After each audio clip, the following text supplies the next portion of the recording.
മത്സരിക്കാനേ അവർക്ക് ഈ ജില്ലയിൽ കഴിഞ്ഞിട്ടില്ല. കണക്കും കൂട്ടാൻ കഴിയൂല. ഇനിയിപ്പോ കിട്ടിയ ഭരണമുണ്ടല്ലോ, ഇതുപോലെ കുറുക്കൻ ആമ കിട്ടിയ മാതിരി കൊണ്ടുപോകാൻ പറ്റും. കുണ്ടോട്ടിയൊക്കെ എന്താ ചെയ്യാ? നിങ്ങളൊന്ന് ആലോചിച്ച് നോക്കി. കുണ്ടോട്ടിയൊക്കെ ഒരുത്തൻ ഇടത്തോട്ട് പിടിക്കും, ഒരുത്തൻ വലത്തോട്ട് പിടിക്കും. എന്ത് ചെയ്യാൻ പറ്റും? അവിടെ നമുക്കറിയാം, ഇവിടെ മുസ്ലിം ലീഗ് അതുപോലെ തന്നെ കോൺഗ്രസ് UDF ആയി നിന്ന സ്ഥലത്തൊക്കെ നമ്മൾ അന്തസ്സായിട്ടാണ് വന്നിരിക്കുന്നത്, അന്തസ്സായിട്ടാണ് ജയിച്ചിരിക്കുന്നത്. ഈ പണി, അതായത് പിത്തന ഉണ്ടാക്കി ജയിക്കല് ഈ പഞ്ചായത്തിലും മുനിസിപ്പാലിറ്റിയിലും മാത്രമേ നടക്കുള്ളൂ എന്ന് കേരളത്തിലും അതുപോലെ മലപ്പുറം ജില്ലയിലും തെളിയിച്ചു കൊണ്ടിരിക്കേ. അതായത് പിത്തനുണ്ടാക്കി മറ്റവന്റെ കുറ്റം പറയാ, ഏഷണി പറയാ, കുടുംബം പറയാ, അതുപോലെ തന്നെ രാഷ്ട്രീയമല്ലാത്ത മറ്റു പലതും പറയാം. അതൊക്കെ ചെലവാവും. പഞ്ചായത്ത് മുനിസിപ്പൽ തെരഞ്ഞെടുപ്പില് രാഷ്ട്രീയമായി പടവെഴുതാനുള്ള കേൾപ്പ് ഇടതുപക്ഷത്തിനുണ്ട് എങ്കിൽ അന്തസ്സായി തെരഞ്ഞെടുപ്പിനെ വിലയിരുത്തണം. കേരളത്തിലെ ജില്ലകൾ 7 നിങ്ങൾക്ക്, 7 ഞങ്ങൾക്ക്.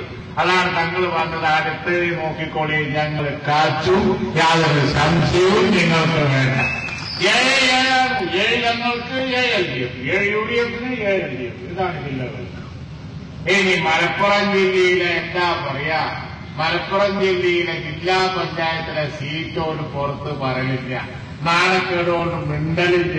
ഇവിടെ കുറെ പഞ്ചായത്തൊക്കെ കിട്ടി, അത് അവർക്കല്ല കിട്ടിയിരിക്കുന്നത്, മറ്റു പലർക്കുമാണ് കിട്ടിയത്. ഞാൻ പറഞ്ഞിട്ട് ആർക്കാ കിട്ടിയത് എന്നുള്ളത് ആർക്കും അറിയില്ല. ആളുമില്ല, ഉടമയില്ല, തൈയില്ല, വാലുമില്ല. കേരളത്തിലെ എല്ലാ ജില്ലയിലും എന്താ പറയാ, ഇടതു മുന്നണിക്ക് ഇത്ര, അതുപോലെ തന്നെ UDFന് ഇത്ര. ഇവിടെ 3ാമതൊരു കോളം, 4ാമതൊരു കോളം. 4ാമത്തെ കോളത്തിന്റെ പേര് സാമ്പാർ. ഇതിനേക്കാൾ വലിയ നാണക്കേട് ലോകത്ത് വല്ലതുണ്ടോ? എല്ലാവർക്കും അഡ്രസ് നഷ്ടപ്പെട്ടു, എല്ലാവർക്കും ചിഹ്നം നഷ്ടപ്പെട്ടു. ഇടതുപക്ഷത്തിനും ചിഹ്നം നഷ്ടപ്പെട്ടു, ഇടതുപക്ഷത്തിന് ആദർശം നഷ്ടപ്പെട്ടു. ഈ പിന്താങ്ങണോലെ കൂടത്തില് എന്താ ആരൊക്കെ എന്നതോ നോക്കിയാല് ഞാൻ ഇന്ന് ആകെ കണ്ണെള്ളിപ്പോയി. ഞാൻ കണ്ണെള്ളിപ്പോയി. കാരണം ഞാൻ ഇന്ന് പത്രം വായിച്ചപ്പോ ഇടതുപക്ഷത്തിന്റെ ഒരു സ്ഥാനാർത്ഥി SDPI പിന്താങ്ങിയതിന് ആലപ്പുഴയിൽ രാജിവെച്ചിരിക്കുന്നു എന്നാ പറയുന്നത്. ഇന്നാ പിന്നെ ഇവിടെ എത്രണ്ണം രാജിവെക്കണം? മലപ്പുറം ജില്ലയിൽ എത്രണ്ണം രാജിവെക്കണം? എത്ര എണ്ണം രാജിവെക്കണം? വരും ദിവസങ്ങളിൽ ഞങ്ങൾ ഇതൊക്കെ എടുത്ത് പുറത്തിടും.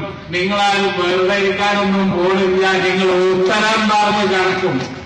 യാതൊരു സംശയം വേണ്ട, നിങ്ങൾ ഉത്തരം പറഞ്ഞ് കിടക്കും. ആരൊക്കെയാണ് പിന്താങ്ങുന്നത്? ഇതിപ്പോ എല്ലാം കൂടി ആയിട്ടില്ല, അതിന്റെ കൂടി ഒരു ചക്ക വെച്ച പോലെ ആയിട്ടൊന്നും മനസ്സിലാവില്ല. കുറച്ച് ദിവസം കഴിയുമ്പോഴൊക്കെ മനസ്സിലാവും ആരൊക്കെയാണ് ഇടതുപക്ഷത്തെ പിന്താങ്ങുന്നത്, ആരൊക്കെയാണ് അതിലുള്ളത്. ഈ കൂടാരത്തിലെ സാധനങ്ങൾ എന്തൊക്കെയാണ് എന്നൊക്കെ ഓരോന്നോരോന്നായി പുറത്ത് ചാടാൻ തുടങ്ങും. ഇവിടെ ബഹുമാനായ സാദിഖ് അലി ശിഹാബ് തങ്ങൾ പറഞ്ഞതുപോലെ ഞങ്ങൾക്ക് അസംബ്ലിക്കുള്ള നല്ല ആയുധവും വടിയൊക്കെ നിങ്ങൾ തന്നിരിക്കുകയാണ്, ഞങ്ങൾ അതെടുത്ത് ഉപയോഗിക്കും. യാതൊരു സംശയം വേണ്ട. ഞാൻ പറഞ്ഞല്ലോ, മലപ്പുറം ജില്ലയിൽ ഉണ്ണികൃഷ്ണൻ ഇവിടെ ഈ മലപ്പുറം ജില്ലയുടെ ജില്ലാ പ്രസിഡന്റായി മാറി. ആ ഉണ്ണികൃഷ്ണൻ പ്രസിഡന്റായ ബഹുമാനായ സയ്യിദ് മുഹമ്മദ് അലി ശിഹാബ് തങ്ങളുടെ കാലത്ത് ഇവിടെ വേങ്ങരയിലെ ഒരു കോളനിയിൽ നിന്ന് വിളിച്ചു കൊണ്ടുവന്ന് ആശ്ലേഷിച്ച് എന്റെ ഉണ്ണി എന്ന് പറഞ്ഞ് വലുതാക്കിയ ഉണ്ണികൃഷ്ണൻ, ആ ഉണ്ണികൃഷ്ണൻ ഇന്ന് കേരളത്തിന്റെ ഓമന കുട്ടനാണ്. ഉണ്ണികൃഷ്ണനാണ് ഇന്ന് ജില്ലയുടെ ജില്ലാ പ്രസിഡന്റാണ്. ആ ജില്ലാ പ്രസിഡന്റ് ഐക്യകണ്ഠ ചരിത്രത്തിൽ എവിടെയെങ്കിലും ഉണ്ടാവോ? ഇടതുപക്ഷം എത്ര തെരഞ്ഞെടുപ്പ് കണ്ടോലാ? നിങ്ങൾക്ക് എവിടെല്ലാം കണ്ണൂരൊക്കെ ഉള്ളതാ. ഒരു ജില്ലാ പ്രസിഡന്റിന് ഐക്യകണ്ഠേനെ തെരഞ്ഞെടുക്കാൻ ഇവിടെ മലപ്പുറം ജില്ലയിലെ ഉണ്ണികൃഷ്ണൻ എതിർക്കാനാവില്ല. എതിർക്കാൻ വയ്യോ? ഉണ്ണികൃഷ്ണനെ എതിർക്കാനാണ്. രാഷ്ട്രീയമായി നടന്ന തെരഞ്ഞെടുപ്പിൽ കേവലം 5 ആളുകളെ ജയിപ്പിക്കാൻ വേണ്ടിയിരിക്കുന്നത്. ഞാൻ പറഞ്ഞില്ലേ, ഇത് ഈ പഞ്ചായത്തിൽ ഇതൊക്കെ നടക്കും. കാരണം എന്താ? പഞ്ചായത്തിന് അത് വേറൊരു തെരഞ്ഞെടുപ്പാണ്. ആ തെരഞ്ഞെടുപ്പിൽ എന്തെല്ലാം ഘടകങ്ങളാണ് വരിക എന്നുള്ളത് നിങ്ങൾക്ക് അറിഞ്ഞൂടെ? ആ പഞ്ചായത്ത് തെരഞ്ഞെടുപ്പിൽ കേരളത്തിൽ ഒരിക്കലും UDF ജയിക്കാറില്ല. 2010 ഒരു വമ്പിച്ച ജയം ഉണ്ടായത്. ആ ജയം കഴിഞ്ഞാൽ പിന്നെ കേരളം ഉണ്ടായതിനു ശേഷം 2010 തെരഞ്ഞെടുപ്പിന് ശേഷമുള്ള ഏറ്റവും വലിയ ജയമാണ് ഈ കഴിഞ്ഞ തെരഞ്ഞെടുപ്പിൽ UDFിനുണ്ടായത്. കാസർഗോഡ് ജില്ല കഴിഞ്ഞ പ്രാവശ്യം നമുക്കുണ്ടായിരുന്നില്ല, ഇപ്പൊ നമുക്കുണ്ട്. അപ്പൊ ഐക്യജനാധിപത്യ മുന്നണിക്ക് 7 എന്നുള്ള നിലയിൽ വമ്പിച്ച വിജയം കേരളത്തിലുണ്ടായിരിക്കുകയാണ്. വോട്ട് കൊണ്ടും വ്യത്യാസമില്ല, വേറൊന്നുമില്ല. പഞ്ചായത്ത് ഞാൻ പറഞ്ഞല്ലോ, സാമ്പാർ വെച്ചിട്ടായിട്ടും അതുപോലെ തന്നെ മറ്റു പലതും ചെയ്തിട്ടായിട്ടും അതുപോലെ തന്നെ രാഷ്ട്രീയമായി ചെയ്തിട്ടായിട്ടും ഒക്കെ ഇവിടെ വിജയം ഉണ്ടാക്കിയിട്ടുണ്ട്. ഡാർനാട്ടൂർ നല്ലത് ഡാർനാട്ടൂരാണ് ഇന്നത്തെ ദിവസം. ഇന്ന് പറ്റിയ സാധനം ഡാർനാട്ടൂരൊക്കെ. എന്തായാലും ശരി, നമ്മുടെ രാഷ്ട്രീയമായ വിജയം ഞാൻ ഒന്നേ പറയുന്നുള്ളൂ, ഞങ്ങൾ ഒരുങ്ങിക്കഴിഞ്ഞു. ഞങ്ങളൊന്ന് ഇളക്കും, ഞങ്ങളൊന്ന് അടിയോടെ പൊക്കും. പഞ്ചായത്ത് തെരഞ്ഞെടുപ്പ് കണ്ട് ഊറ്റം കൊള്ളണ്ട, അതിനു മുമ്പ് കുറേ തെരഞ്ഞെടുപ്പ് നടന്നിട്ടുണ്ട്. അതുകൊണ്ട് രാഷ്ട്രീയമായി ഞങ്ങൾ ഒരുങ്ങുകയാണ്. കാരണം ഇവിടെ തങ്ങൾ പറഞ്ഞതുപോലെ ഏറ്റവും നല്ലൊരു ഭരണം നടക്കുന്നത്. അതിന്റെ ഫലമാണ് ഭരണവിരുദ്ധ വികാരം നമ്മുടെ KPCC സെക്രട്ടറി ശ്രീ കുഞ്ഞിക്കണ്ണൻ അവர்களுം ഇവിടെ എത്തിക്കഴിഞ്ഞു. നമ്മളത് മനസ്സിലാക്കണം. ഇത് മനസ്സിലാക്കാം. പഞ്ചായത്ത് തെരഞ്ഞെടുപ്പിൽ പല അഴിമതികളും നടക്കും. ആ അഴിമതികളുടെ ഫലമായി കാസർഗോഡ് ജില്ലയിൽ നിന്നാണ് ശ്രീ കുഞ്ഞിക്കണ്ണൻ. ആ കാസർഗോഡ് ജില്ല ഇപ്പോ ഭരിക്കുന്നത് UDF ആണ്, പ്രസിഡന്റ് മുസ്ലിം ലീഗാണ്. കഴിഞ്ഞ പ്രാവശ്യം ഉള്ള പോലെയല്ല വയനാട് ജില്ല ഭരിക്കുന്നത് UDF ആണ്. അങ്ങനെ പല ഇടുക്കിയിൽ കഴിഞ്ഞ പാർലമെന്റിൽ അവരെ ജയിച്ചു. ഈ തവണ നമ്മൾ പൊട്ടിച്ച് കൈ കൊടുത്തു, യാതൊരു സംശയം വേണ്ട. അങ്ങനെ 7 ജില്ല 7 ജില്ലയായാൽ അടുത്ത പാർലമെന്റ് അസംബ്ലി തെരഞ്ഞെടുപ്പിൽ UDF കേരളം ഭരിക്കും. ഈ പഞ്ചായത്തൊന്നും നോക്കിയിരിക്കണ്ട. ഇപ്പൊ പഞ്ചായത്തിൽ വന്ന പരിക്ക് തീർക്കാൻ ഞങ്ങൾക്കറിയാം. അതുകൊണ്ട് പഞ്ചായത്ത് തെരഞ്ഞെടുപ്പ് കണ്ട് ഞങ്ങൾ ജയിച്ചിരിക്കുന്നത് പറഞ്ഞില്ല. ഞാൻ ഇത്രേ പറയുന്നുള്ളൂ. പറഞ്ഞതുപോലെ രാഷ്ട്രീയ പ്രസംഗത്തിനുള്ള സമയമല്ല, ഇവരെ അഭിനന്ദിക്കേണ്ട സമയമാണ്. അതുകൊണ്ട് ഞാൻ ചോദിക്കുകയാണ്, ഇവരെ അഭിനന്ദിക്കും. മലപ്പുറം മുനിസിപ്പാലിറ്റിയെ തീർച്ചയായിട്ടും അഭിനന്ദിക്കണം. മലപ്പുറം മുനിസിപ്പാലിറ്റിക്കൊക്കെ പല ചരിത്രമുണ്ട്.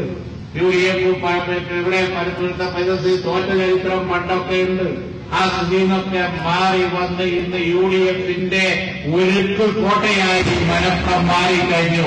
ഏത് പരിസ്ഥിതിയിലും ഈ ഞാൻ നേരത്തെ പറഞ്ഞ ചില ഇവിടെ പഞ്ചായത്ത് എന്താ പറയാ, ഇവിടെ മുനിസിപ്പൽ അടിസ്ഥാനത്തിലില്ലെങ്കിലും വാർഡ് അടിസ്ഥാനത്തിലൊക്കെ പല ഗുരുമാലുമ്പിൽ ഒപ്പിച്ചിട്ടുണ്ട്. ഇടതുപക്ഷം പല ജാതി കാര്യങ്ങളും ചെയ്തിട്ടുണ്ട്.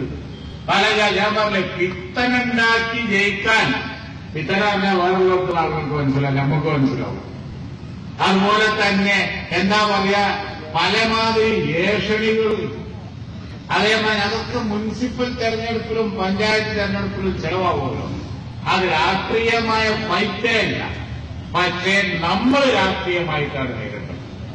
നമ്മൾ കൊടയും പടിയൊന്നും എടുക്കാൻ പോയി എവിടെയെങ്കിലും കൊട ചിഹ്നുണ്ടെങ്കിൽ അതുപോലെ തന്നെ ബാക്കിയുള്ള ഈ സംശയങ്ങൾ നമ്മൾ അപൂർവമായിട്ടൊക്കെ വന്നിട്ടുണ്ടാവും. പക്ഷേ കണ്ണടിയും കൊടിയും പടിയായിട്ട് മാത്രം നടക്കുന്നവരെ പറ്റിയാണ് ഞാൻ പറഞ്ഞത്. അവനാന്റെ ചിഹ്നം പൂർണ്ണമായി ഒഴിവാക്കി. അങ്ങനെയുള്ളവരെ പറ്റിയാണ് ഞാൻ പറഞ്ഞത്. അതൊരു മാതിരി വാർദ്ധക്യത്തിന്റെ ലക്ഷണം തന്നെയാണ്. വൈകാതെ നിങ്ങൾ തീരും എന്ന് ഞാൻ പറഞ്ഞത് അതുകൊണ്ട് നമുക്ക് UDFന് മലപ്പുറത്ത് ഇവർക്ക് ചെയർപേഴ്സണും വൈസ് ചെയർമാനും കൌൺസിലർമാർക്കും ഒക്കെ കൂടി നല്ല പ്രഗത്ഭരായ പരിചയസമ്പന്നരായ കൌൺസിലർമാരൊക്കെ കൌൺസിലുണ്ട്. കഴിഞ്ഞ പ്രാവശ്യത്തെ ഭാരവാഹികളുണ്ട്. അതുപോലെ തന്നെ മുനിസിപ്പൽ കമ്മിറ്റി വളരെ അഹോരാത്രം തെരഞ്ഞെടുപ്പ് വിജയത്തിന് വേണ്ടി പ്രവർത്തിച്ച municipal Muslim League committee, Congress committee, UDFന്റെ കമ്മിറ്റി, നമ്മുടെ യൂസുഫും അവരൊക്കെ. അതുപോലെ മുസ്തഫ അവിടെ ഉണ്ട്, കഴിഞ്ഞ ചെയർമാൻ. ഈ വിജയത്തിന്റെ ഒരു സിറ്റി കഴിഞ്ഞ കൌൺസിലിന്റെ ചെയർമാൻ ഉൾപ്പെട്ട കൌൺസിലൊക്കെ അവർ തന്നെയാണ് എന്നുള്ള കാര്യത്തിൽ യാതൊരു ഏത് പ്രതിബന്ധങ്ങളെയും തരണം ചെയ്യാനുള്ള ഡെവലപ്മെന്റ് ഇവിടെ നടന്നിട്ടുണ്ട്. അതുപോലെ ഇവിടുത്തെ മുസ്ലിം ലീഗിന്റെ മുസ്ലിം ലീഗിന്റെ പ്രസിഡന്റ് സെയ്ദ് സാദിഖ് അലി ശിഹാബ് ധീരമായ നേതൃത്വമാണ്. കാരണം ഈ ജില്ലയിൽ രാഷ്ട്രീയമായി മുസ്ലിം ലീഗിനെ പരാജയപ്പെടുത്താൻ സാധിക്കുകയില്ല എന്നാണ് UDFന്റെ ഇവിടുത്തെ ജില്ലാ ഭരണകർത്താവിനെ ഐക്യകണ്ഠേന തെരഞ്ഞെടുത്തുവെങ്കിൽ അതിന്റെ മെസ്സേജ് അതാണ് എന്നുള്ള കാര്യത്തിൽ ഒരു സംശയമില്ല. അതുപോലെ സെയ്ദ് അബ്ബാസ് അലി തങ്ങളാണ് ഇവിടെ നേതൃത്വം കൊടുക്കുന്നത്. അപ്പോ നമുക്ക് അഭിമാനിക്കാം, ഇന്ത്യൻ നാഷണൽ കോൺഗ്രസിന്റെ സമുന്നതരായ നേതാക്കളൊക്കെ ഇവിടെയുണ്ട്. UDF ഭദ്രമായി പോയി. അതുകൊണ്ട് പല പ്രശ്നങ്ങളും പലയിടത്തും ഉണ്ടായപ്പോ മലപ്പുറം മുനിസിപ്പാലിറ്റിയിൽ അതും ഇൻടാക്ട് ആക്കി നിർത്തിയതിൽ ഞാൻ നിങ്ങളെ അങ്ങേയറ്റം അഭിനന്ദിക്കുവാൻ ഈ സന്ദർഭം ഉപയോഗിക്കുകയാണ്. അപ്പോ കൌൺസിലർമാരെയും ചെയർപേഴ്സണെയും മറ്റു ഭാരവാഹികളെ അഭിനന്ദിക്കുന്നു. അതുപോലെ തങ്ങൾ പറഞ്ഞതുപോലെ പഴയ ചെയർമാനാണ് ഞാനും. അതുകൊണ്ട് ഞങ്ങളുടെ ഉപദേശവും സപ്പോർട്ടും ഒക്കെ നിങ്ങൾക്ക് നിർലോഭമുണ്ടാവും എന്ന് പറഞ്ഞുകൊണ്ട് എന്റെ വാക്കുകൾ ചുരുക്കുന്നു. നന്ദി.